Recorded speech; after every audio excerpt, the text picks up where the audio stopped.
What's going on, everybody? Welcome back into the Fantasy Pros YouTube channel. My name is Lucas Wencl, and today we are talking about 10 players that you can look to drop after week 6 of fantasy football to make room for those waiver wire ads ahead of week 7.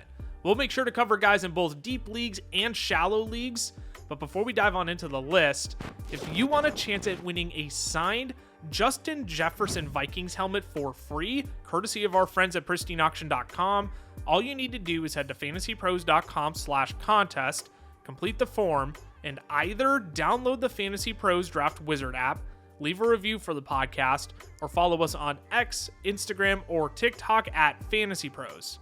The more actions you complete, the more entries you're going to receive. We'll be announcing a winner right here on the podcast, so if you're watching on YouTube, be sure to subscribe and turn on those notifications so you can be alerted when new episodes are up and to come claim your prize when we announce it. Our first cut candidate this week is Los Angeles Chargers wide receiver Joshua Palmer. Palmer has yet to score more than 6.6 fantasy points in a game this year and hasn't had a weekly finish higher than the wide receiver 57. Sure, he played the second most snaps and ran the second most routes of the Chargers wide receivers on Sunday, but that's been the trend for most of the season. Palmer has less than 110 receiving yards on the season and has drawn only a 14.5% target share. The reality is that there's not enough efficient passing volume in this offense for Palmer to be fantasy relevant. The Chargers want to run the ball, run it again, and then run it some more after that. So no matter your league size, Josh Palmer can be safely dropped without consequence. The second player on our list is Cam Akers, running back for the Houston Texans. It was a fun little run with Cam Akers, who had 2 top 30 finishes in weeks 3 through 5 while Joe Mixon was out. However, Dameon Pierce also returned in week 6 and put the dagger in any handcuff hopes for Cam Akers in the foreseeable future. Akers essentially vanished from this offense on Sunday, playing only 2 snaps out of a possible 66, while Dare Ogunbowale played just as many snaps as Dameon Pierce. The worst part is that Cam Akers couldn't capitalize on his two-toes, gaining only -1 yards. With Akers essentially being eliminated from the offense with both Joe Mixon and Dameon Pierce healthy, he's a safe drop in all league formats with little to no handcuff value. Another running back you can look to part ways with is Denver Broncos running back Jaleel McLaughlin.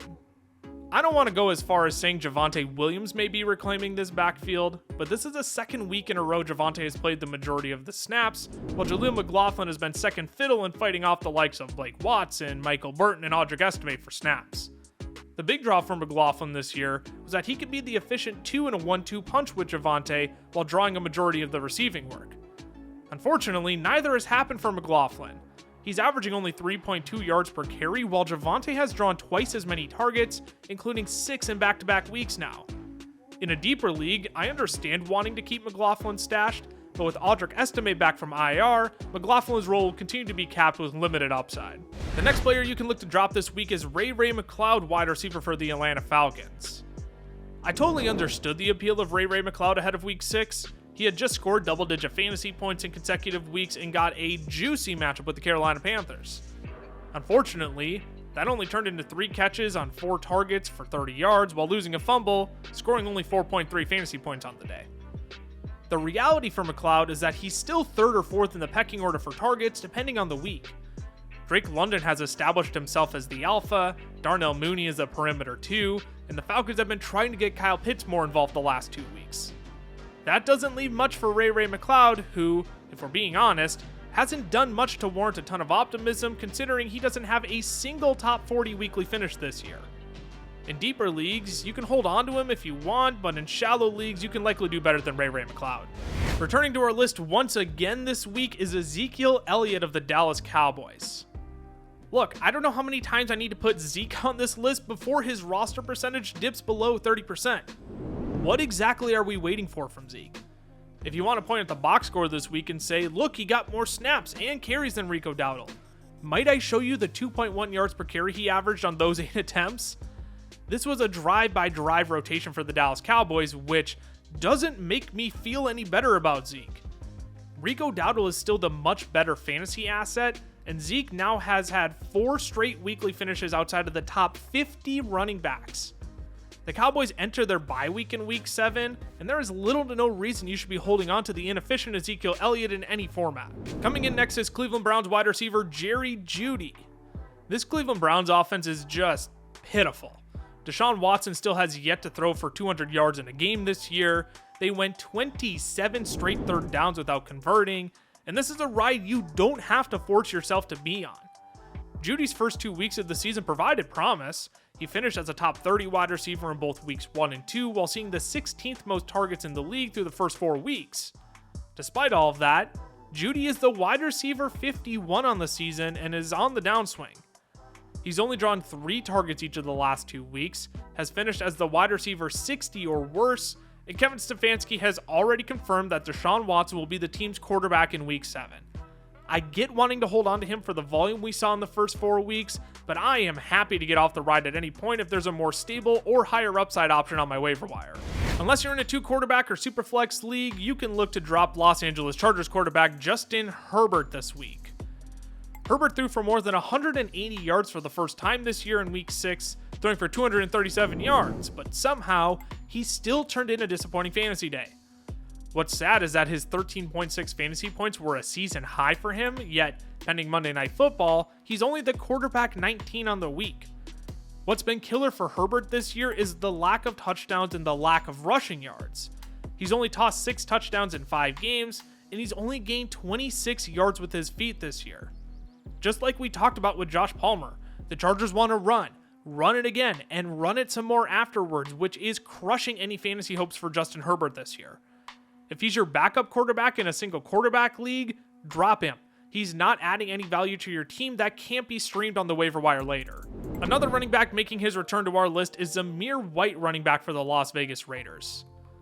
Once again, Zamir White didn't suit up in week 6 due to a groin injury, making it all the more easier to drop him.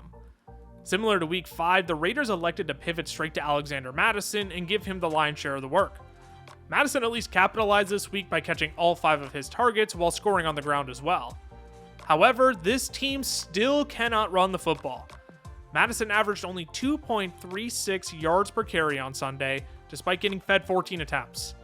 When Zamir White is healthy and ready to return to the lineup, I don't see what changes for him after the first 4 weeks of the season. He'll still have touches siphoned from him, and he'll still likely average only 3 yards per carry. If teams will elect to just have Aiden O'Connell try to beat them, it's not looking good for the Raiders' run game the rest of the season. Up next on our drop list is San Francisco 49ers wide receiver Jauan Jennings. After his 46.5-point nuke in week 3, things have been trending the wrong direction for Jennings. He salvaged a wide receiver 38 finish in week 4, but over the last 2 weeks, he's finished as the wide receiver 60 and the wide receiver 85. He's fallen well behind in the pecking order to Brandon Ayuk, Deebo Samuel, and George Kittle, who have all played 50-plus snaps in each of the last 2 weeks, while Jennings hasn't played more than 36. This is unfortunately the life cycle of fantasy football. Jennings becomes a great pickup ahead of week 3 due to the absence of both Deebo Samuel and George Kittle, but then comes crashing back down to earth once the roster returns to full strength.